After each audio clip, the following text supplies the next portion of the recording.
오늘 주시는 하나님의 말씀은 사사기 6장입니다. 사사기 6장 6절에서 16절 말씀.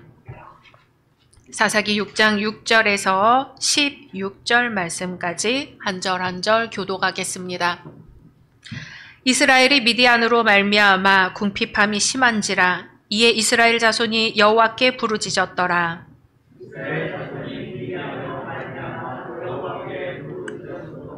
여호와께서 이스라엘 자손에게 한 선지자를 보내시니 그가 그들에게 이르되 여호와께서 이같이 말씀하시기를 이스라엘의 하나님 내가 너희를 애굽에서 인도하여 내며 너희를 그 종되었던 집에서 나오게 하여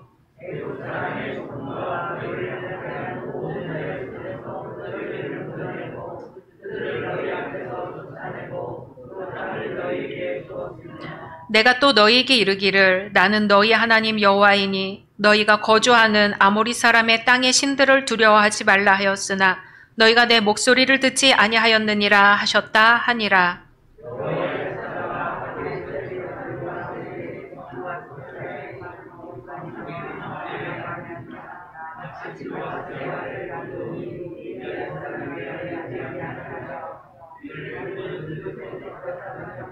여호와의 사자가 기드온에게 나타나 이르되 큰 용사여 여호와께서 너와 함께 계시도다 하매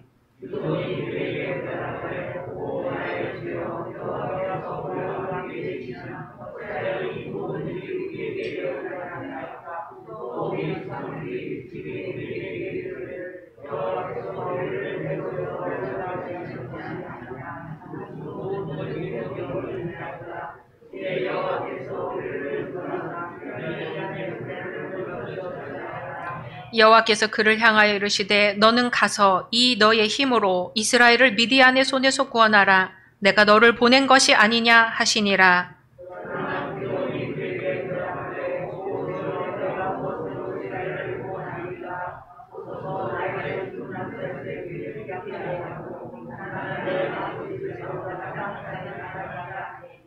같이 읽습니다. 여호와께서 그에게 이르시되 내가 반드시 너와 함께하리니 내가 미디안 사람 치기를 한 사람을 치듯 하리라 하시니라. 아멘. 우리 요한계시록입니다. 3장 14절에서 22절 말씀. 요한계시록 3장 14절에서 22절 말씀 한 절 한 절 교독하겠습니다. 라오디게아 교회의 사자에게 편지하라. 아멘이시오 충성되고 참된 증인이시오 하나님의 창조의 근본이신 이가 이르시되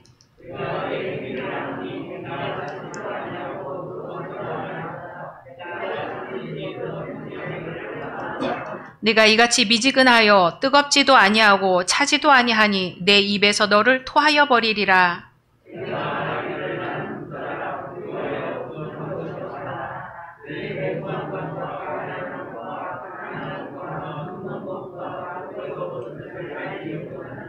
내가 너를 권하노니 내게서 불로 연단한 금을 사서 부요하게 하고 흰 옷을 사서 입어 벌거벗은 수치를 보이지 않게 하고 안약을 사서 눈에 발라보게 하라.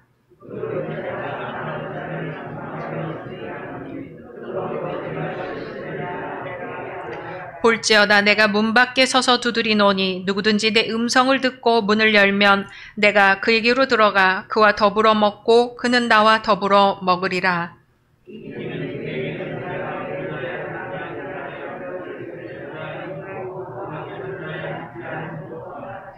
같이 읽습니다. 귀 있는 자는 성령이 교회들에게 하시는 말씀을 들을지어다. 아멘. 복음서 누가복음 3장입니다. 누가복음 3장 7절에서 14절 말씀. 7절에서 14절 말씀 제가 혼자 봉독하겠습니다. 요한이 세례받으러 나오는 무리에게 이르되 독사의 자식들아 누가 너희에게 일러 장차 올 진노를 피하라 하더냐. 그러므로 회개에 합당한 열매를 맺고 속으로 아브라함이 우리 조상이라 말하지 말라. 내가 너희에게 이르노니 하나님이 능히 이 돌들로도 아브라함의 자손이 되게 하시리라. 이미 도끼가 나무 뿌리에 놓였으니 좋은 열매 맺지 아니하는 나무마다 찍혀 불에 던져지리라. 무리가 물어 이르되 그러면 우리가 무엇을 하리이까? 대답하여 이르되 옷 2벌 있는 자는 옷 없는 자에게 나눠줄 것이요 먹을 것이 있는 자도 그렇게 할 것이니라 하고 세리들도 세례를 받고자 하여 와서 이르되 선생이여 우리는 무엇을 하리이까 하매 이르되 부과된 것 외에는 거두지 말라 하고 군인들도 물어 이르되 우리는 무엇을 하리이까 하매 이르되 사람에게서 강탈하지 말며 거짓으로 고발하지 말고 받는 급료를 족한 줄로 알라 하니라. 아멘. 오늘 함께 예배 드리시는 모든 분들을 주님의 이름으로 환영하고 축복합니다. 우리 사도행전교회의 핵심 가치 선포하겠습니다. 오직 예수, 오직 복음, 오직 교회, 오직 하나님의 나라. 아멘. 올해 받으신 약속의 말씀 암송하겠습니다. 시편 52편 100절 말씀. 나는 하나님의 전에 있는 푸른 가을나무 나무 같음이요 하나님의 인자심을 영원히 의지하리로다. 아멘. 말씀대로 이루어 주실 줄로 믿습니다. 아멘. 이런 일화가 있어요. 고려의 명장 강감찬 장군이 귀주에서 거란군을 대파하고 돌아왔습니다. 그러자 현종 왕이 친히 마중을 나가 얼싸안고 환영했습니다. 그리고 어떻게 또 환영을 했냐면 왕궁으로 초청해서 중신들과 더불어 주연상을 성대하게 베풀었습니다. 한창 주웅이 무르익을 무렵 강감찬 장군은 무엇인가를 골똘히 생각하다가 소변을 보고 오겠다며 현종의 허락을 얻어 자리를 떴습니다. 나가면서 장군은 살며시 내시를 보고 눈짓을 했어요. 그러자 시중을 들던 내시가 그의 뒤를 따라 나섰습니다. 강 장군은 내시를 자기 곁으로 불러 나지막한 목소리로 말했습니다. 여보게, 내가 조금 전에 밥을 먹으려고 밥그릇을 열었더니 밥은 있지 않고 밥그릇뿐이더군. 도대체 어찌 된 일인가? 아마 짐작하건대 경황이 없어서 실수를 한 것 같은데 어찌하면 더 좋은가? 순간 내시는 얼굴이 새파랗게 질렸습니다. 이만저만한 실수가 아니었죠. 강감찬 장군이 귀주대첩을 대승을 거두고 돌아와서 강감찬 장군을 위해서 왕궁에서 벌인 잔치였어요. 장군의 밥그릇에 밥이 없는 겁니다. 내시는 땅바닥에 꿇어 엎드려 푸들푸들푸들 떠는 거예요. 이때 강 장군이 말했습니다. 성미가 급한 상감께서 이 일을 하시면 모두가 무사하지 못할 테니 이렇게 하는 것이 어떤가? 내가 소변 보는 구실을 붙여 일부러 자리를 뜰 것이니 내가 자리에 앉거든 곁으로 와서 진지가 식은 듯 하오니 다른 것으로 바꿔드리겠습니다 하면서 다른 것을 갖다 놓는 것이 어떤가? 내시는 너무도 고맙고 감격스러워서 어찌할 바를 몰랐습니다. 그 일이 있은 후 강감찬 장군은 이 일을 끝까지 함구했습니다. 그러나 은혜를 입은 내시는 그 사실을 동료에게 이야기를 했고 이 이야기는 결국 다시 현종 왕에게로 들어갔습니다. 현종은 훗날 강감찬 장군의 이런 인간됨을 높이 치하하면서 모두의 귀감으로 삼았다는 이야기입니다. 이런 인격을 갖춘다는 게 사실 쉬운 것이 아니지요. 교회 지도자들이 이러한 인격과 인품이 있다면 교회에서뿐만 아니라 사회로부터도 존경을 받을 것입니다. 하나님은 우리를 부르십니다. 아담을 부르셨고 노아를 부르셨고 아브라함을 부르셨고 베드로를 부르시고 삭개오를 부르셨고 이제 우리를 부르십니다. 쩌렁쩌렁 울리는 큰 목소리가 아니라 강감찬 장군이 시중 드는 이에게 조용히 눈짓을 하듯이 가만히 우리를 부르십니다. 혼을 내주고 벌 주기 위해서가 아니라 밥그릇만 있고 밥이 없는 상황을 알려주려고 우리를 부르시는 거죠. 오늘 말씀 속에서 하나님이 기드온을 부르십니다. 사사기 6장 11절 말씀 같이 읽습니다. 시작. 여호와의 사자가 아비에셀 사람 요아스에게 속한 오브라에 이르러 상수리 나무 아래에 앉으니라. 마침 요아스의 아들 기드온이 미디안 사람에게 알리지 아니하려 하여 밀을 포도주 틀에서 타작하더니. 아멘. 밀은 타작마당에서 타작해야지요. 그런데 기드온은 그렇게 하지 못하고 은밀하게 포도주 틀에서 타작을 하고 있어요. 어디 기드온 뿐이었을까요? 이스라엘 백성들은 미디안 사람들이 두려워서 가난에 찌들어 살고 있습니다. 불쌍한 형편이죠. 어쩌다가 이렇게 됐을까요?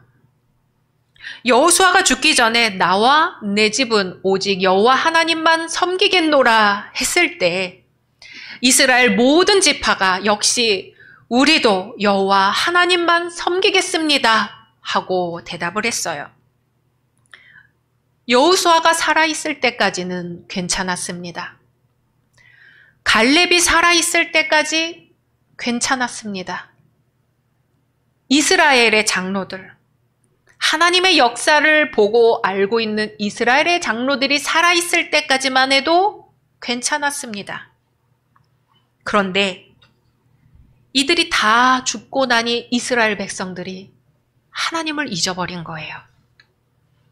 당시 이스라엘 백성들은 하나님을 잊고 죄악 속에 살고 있었습니다. 미디안 족속들의 압제하에 노예 생활을 하면서 간신히 생명만 부지하고 살고 있는 거예요. 결국 미디안 족속들이 온 국토를 황폐하게 해서 더 이상 살 수 없게 되자 이스라엘 백성들은 간절히 하나님께 간구하며 살려달라고 했습니다. 하나님은 이들을 구원하시기 위해 기드온을 찾아오신 거였어요. 하나님을 잊어버리니까 약해지고 겁이 나서 도망칩니다. 하나님을 떠나 살면 이렇게 약해져요. 이렇게 약해져 있는 이때 하나님께서 여호와의 사자를 기드온에게 보내셔서 하시는 말씀입니다. 12절 같이 읽습니다. 여호와의 사자가 기드온에게 나타나 이르되 큰 용사여 여호와께서 너와 함께 계시도다. 아멘. 아멘. 여호와의 사자가요, 지금 미디안 사람들에게 들킬까봐 몰래 숨어서 밀을 타작하는 이 겁쟁이 기드온에게 큰 용사라고 말해요. 큰 용사요. 아무리 큰 용사라도 자기가 누군지 모르면, 자기가 본래 있어야 할 자리가 어딘지 모르면 얼마든지 이렇게 초라해질 수 있습니다. 하나님을 떠나 살던 기드온에게, 하나님을 모르던 기드온에게 여호와의 사자가 제일 먼저 전한 소식은 여호와께서 너와 함께 계시도다. 아멘. 기드온아, 너 혼자가 아니다. 이스라엘아, 너 혼자가 아니다. 여호와 하나님이 함께 계신다 하는 소식입니다. 여호와 하나님이 누구신가요? 천지를 창조하시고 이스라엘 백성을 출애굽시키시고 이스라엘을 광야에서 보호하시고 이 가나안 땅까지 허락해 주신 하나님이시죠. 바로 그 하나님이 지금 너와 함께 계신다 말씀을 하십니다. 우리가 때때로 혼자라고 느껴질 때에, 막막하다고 느껴질 때에 주님이 제일 먼저 들려주시는 말씀입니다. 내가 너와 함께 하고 있다. 기드온은 질문이 생겼어요. 이렇게 묻습니다. 13절 같이 읽습니다. 기드온이 그에게 대답하되 오 나의 주여, 여호와께서 우리와 함께 계시면 어찌하여 이 모든 일이 우리에게 일어났나이까? 또 우리 조상들이 일찍이 우리에게 이르기를 여호와께서 우리를 애굽에서 올라오게 하신 것이 아니냐 한 그 모든 이적이 어디 있나이까? 이제 여호와께서 우리를 버리사 미디안의 손에 우리를 넘겨주셨나이다 하니. 아멘. 기드온의 첫 반응은 불편한 심기를 드러내는 거였어요. 기드온은 하나님이 함께 하신다는 소식을 듣고 마음이 지금 불편합니다. 하나님이 우리와 함께 하신다면 어떻게 이런 일이 우리에게 일어날 수 있느냐 하는 거죠. 기도는 생각하기에 하나님이라면 우리가 원하는 것을 주시고 꾸짖지도 않는 이방의 수호신 같은 분으로 지금 생각하고 있는 겁니다. 하지만 하나님은 말씀하십니다. 오히려 하나님이 함께 계시기에 이런 일이 일어났고 하나님이 함께 계시기에 기드온을 통해 이 일을 해결하려 하신다 말씀하시는 거예요. 기드온은 하나님이 함께 계신다면 이런 나쁜 일이 왜 일어나냐고 묻고 있는데 하나님은 하나님이 함께 계시기 때문에 너를 통해 이것을 해결하려 하신다 말씀을 하시는 거예요. 우리 한번 따라해 볼까요? 하나님이 나를 통해 이것을 해결하려 하신다. 한 번 더요. 하나님이 나를 통해 이것을 해결하려 하신다. 아멘. 기드온도 여호와 하나님에 대해서 듣기는 들었어요. 우리 조상들이 일찍이 우리에게 이르기를 하죠. 여호수아 세대는 어떤 세대예요? 여호와가 행하신 일을 보고 알던 세대였죠. 이제는 듣고 아는 시대로 변했습니다. 기드온은 여호와께서 애굽에서 행하신 그 모든 이적이 어디 갔냐고 물어요. 나도 듣기는 들어서 아는데 지금은 왜 없습니까? 하고 묻는 거죠. 기드온은 하나님이 우리를 방치하신 게 아닙니까? 우리를 버리신 게 아닙니까? 하고 묻는 거예요.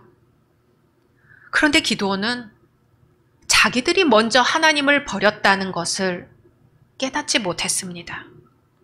출애굽의 이적뿐 아니라 이방인들과 통혼하고 우상 숭배를 하면 열방을 들어 치신다는 이야기까지 들었을 텐데 그것은 흘려듣고 하나님이 버렸습니다.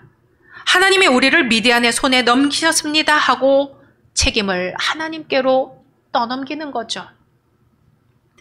자기 눈에 보이는 대로 불평합니다.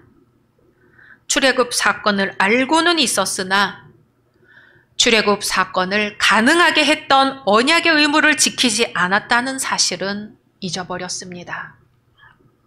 이런 기드온을 하나님은 가만히 부르십니다. 14절 같이 읽습니다. 여호와께서 그를 향하여 이르시되 너는 가서 이 너의 힘으로 이스라엘을 미디안의 손에서 구원하라. 내가 너를 보낸 것이 아니냐 하시니라. 아멘. 이 너의 힘으로 미디안에서 구원하라.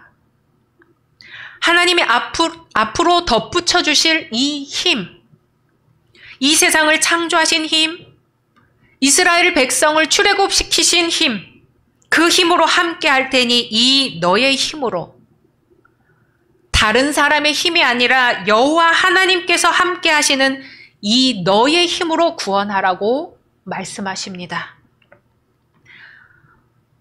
숨어서 미를 타작할 만큼 움츠러들고 약한 기드온에게 하나님이 우리를 버리지 않으셨습니까? 하고 핑계대지 말고 내가 너와 함께하니 너의 힘으로 미디안에서 이스라엘을 구원하라는 사명을 주고 계십니다.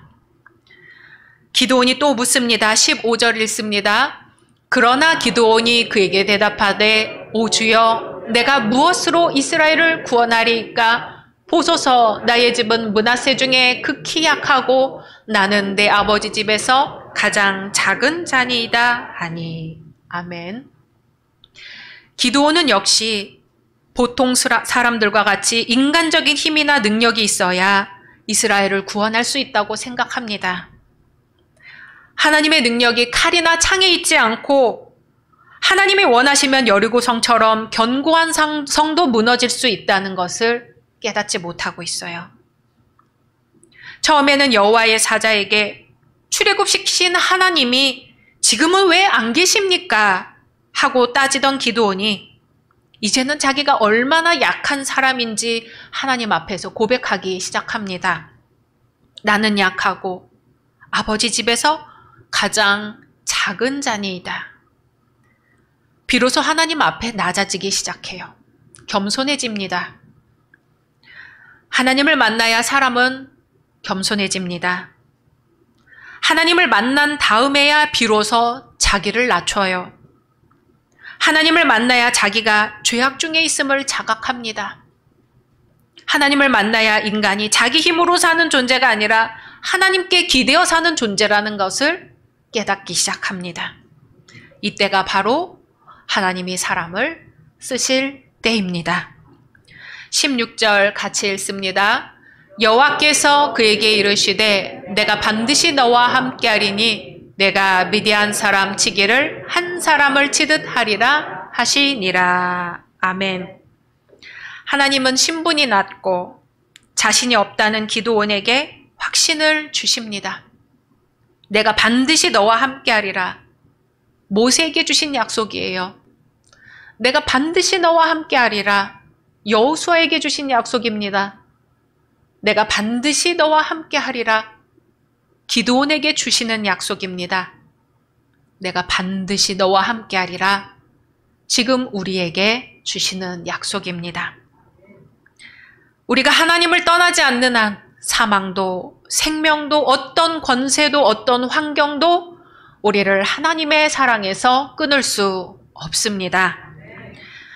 우리는 사사기의 말씀에서 이스라엘이 하나님을 잊어버리고 그래서 타락하고 하나님은 징계하시고 그 다음 이스라엘이 회개하고 그 다음 하나님이 구원하시고 하는 이런 사사시대의 순환을 보게 됩니다. 사실상 이것은 오늘날도 마찬가지지요. 하나님을 믿으면서도 죄의 생활을 청산하지 못하고 계속 죄 가운데 거할 때가 있습니다. 그러면서 점점 하나님과 멀어집니다. 그때 하나님께서는 적절한 방법으로 징계의 채찍을 드셔서 우리로 하여금 그 죄악된 길에서 떠나게 하십니다. 반드시 잘못을 깨닫게 해주셔요. 그런 때에 필요한 것은 오직 하나님 앞에서 자신의 죄를 시인하고 돌이켜 죄악의 길에서 떠나는 것뿐입니다. 이제 오늘부터 대림절입니다. 아기 예수님의 오심을 기다리는 절기예요. 예수님은 예수님의 첫 사역을 이 말씀으로 시작하셨습니다. 회개하라, 천국이 가까이 왔느니라. 회개하라, 천국이 가까이 왔느니라. 대림절을 맞은 오늘 우리에게 주님은 세례 요한을 통해 말씀하십니다. 누가복음 3장 8절 같이 읽습니다. 그러므로 회개에 합당한 열매를 맺고 속으로 아브라함이 우리 조상이라 말하지 말라. 내가 너희에게 이르노니 하나님이 능히 이 돌들로도 아브라함의 자손이 되게 하시리라. 아멘. 회개에 합당한 열매를 맺으라. 지난주에 우리는 다음 추수감사절까지 말의 열매, 예수님과 또 예수님의 마음으로 누군가와 동행하는 동행의 열매를 1년 동안 맺어보기로 했습니다. 엊그제 길을 지나면서 보니까 콩추수를 끝낸 밭주인이 기계로 밭을 싹 밀고 땅을 고르고 있더라고요. 바로 다음 농사를 준비하는 거지요. 추수감사절이 끝나자마자 우리는 대림절을 맞이했습니다. 밭을 갈고 다음 농사를 준비합니다. 세례 요한은 예수님이 오실 길을 예비하면서 가장 먼저 이렇게 말했어요. 회개에 합당한 열매를 맺으라. 예수님 사역의 첫 말씀 회개하라 천국이 가까이 왔느니라와 통하는 말씀입니다. 내 마음에 평강이 있기를 원한다면, 내 삶에 천국이 임하기를 원한다면 회개하라. 그리고 말로만 잘못했습니다 하고 그칠 것이 아니라 회개에 합당한 열매를 맺으라고 말씀하십니다. 그렇다면 참 회개는 무엇이고 참 열매는 무엇일까요? 우리 아까 말씀 속에서도 나왔죠? 추위를 막기 위해 2벌의 속옷을 입은 사람은 한 벌도 없는 사람에게 주는 것입니다. 음식을 가지고 있는 사람이 가지지 않은 사람과 나누는 것입니다.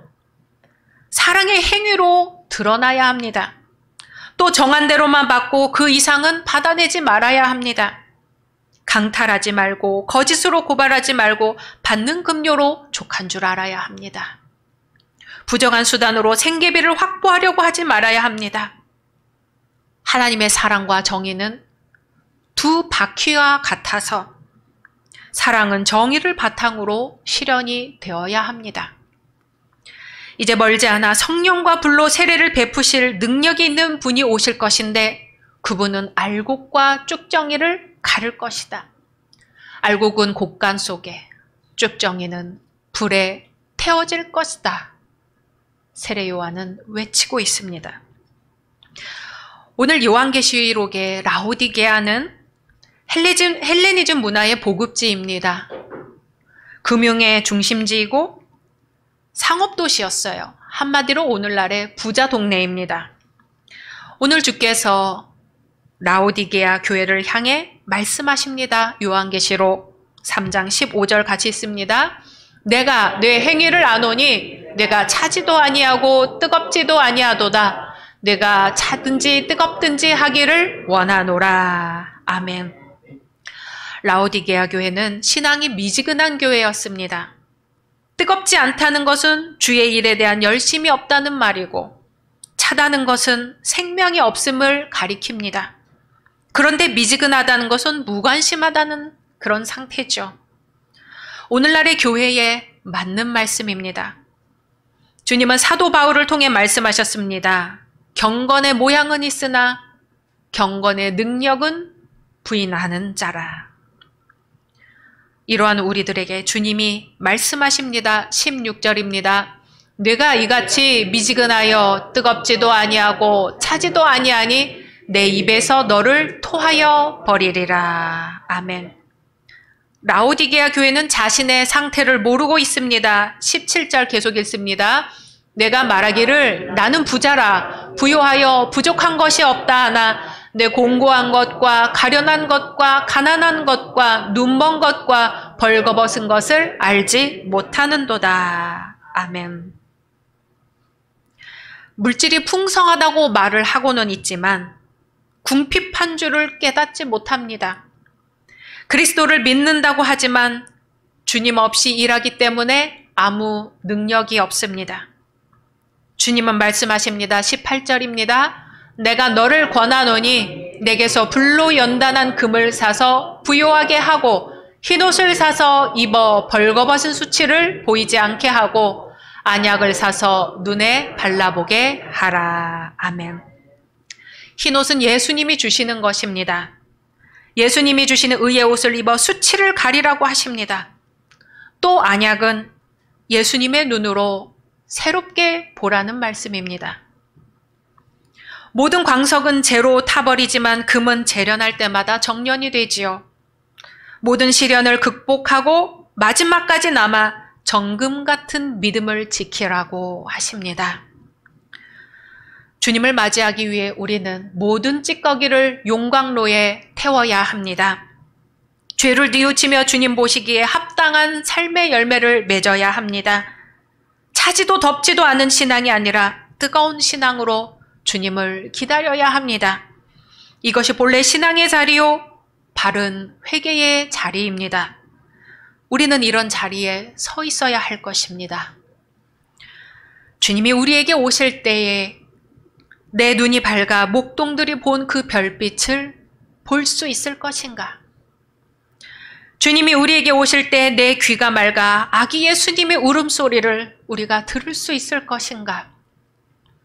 세상의 죄를 씻기 위하여 가장 낮은 모습으로 오시는 주님을 맞이하기 위해 우리가 가장 낮은 자리로 내려갈 수 있을 것인가? 대림절은 우리의 마음이, 우리의 몸이 본래 있어야 할 자리를 찾아가는 절기입니다. 움츠러들어 숨어있는 기도원에게 큰 용사여, 용사의 자리를 찾아가는 시간입니다. 의식적으로, 무의식적으로 피하고 있는 것들을 회개해야 하는 시간입니다. 동방 박사가 아기 예수님을 맞이하기 위하여 황금과 유향과 모략을 준비했듯이 우리도 주님 앞에 준비해야 합니다. 주님께 회개의 열매를 드리고 본래 있어야 할 우리의 자리를 찾아 주님 오실 길을 예배하게 되기를 주님의 이름으로 소망합니다. 주님의 말씀입니다. 볼지어다 내가 문 밖에 서서 두드리노니 누구든지 내 음성을 듣고 문을 열면 내가 그에게로 들어가 그와 더불어 먹고 그는 나와 더불어 먹으리라. 아멘. 귀 있는 자는 성령이 교회들에게 하시는 말씀을 들을지어다. 아멘. 함께 말씀을 묵상하면서 기도하겠습니다.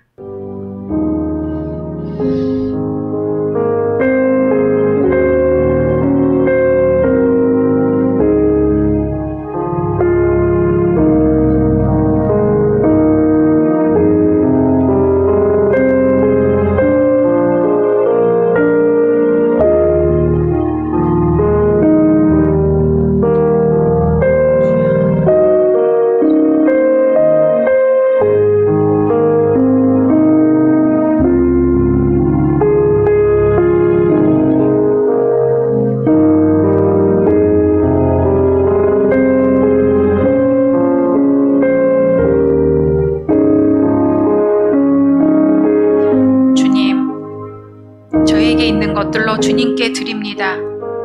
아직은 빈약하오나 이 모습 이대로 주님 앞에 나아갑니다. 회개의 열매를 갖고 우리의 말로 우리의 행함으로 우리의 믿음과 소망과 사랑으로 주님께 나아가오니 주님 허락하신 저희의 자리를 찾게 하옵소서. 예수님의 이름으로 기도드립니다. 아멘.